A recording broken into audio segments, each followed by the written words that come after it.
В Доме дружбы прошел областной тур республиканской олимпиады «Тельтену койдын кәусары». Цель мероприятия – расширение сферы применения государственного языка, укрепление патриотизма, уважения к культуре и языку других народов. Тему продолжит наш корреспондент. Организовали отборочный тур республиканской олимпиады специалисты управления по развитию языков в рамках 17-го фестиваля языков народа Казахстана. По их словам, главная цель мероприятия – оказание поддержки одаренной молодежи, которая в совершенстве владеет 3 языками – казахским, русским и английским, а заодно и выявление знаний. В данном конкурсе участвуют 14 победителей из районных городских туров. Главный критерий данной олимпиады – это на владение 3 языков. Государственного казахского, русского и английских языков.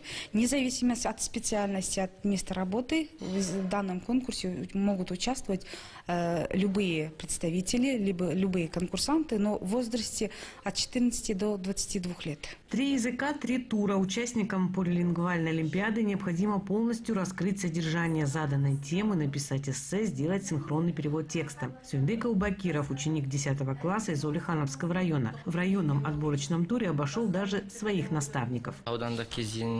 Наш конкурсант отлично владеет не только 3 языками, но и успевает по всем предметам. Он активно занимается спортом и участвует в общественной жизни школы. Мы рады, что представитель нашего района на областном туре Олимпиады, и надеемся на победу. Нужно отметить, что итоговое задание Олимпиады будет для тех, кто успешно пройдет все 3 тура, а победитель получит право на участие в республиканском конкурсе. Елена Горбань, Гульнара Сайлаукызы, Куаныш Казбеков, Акпарат.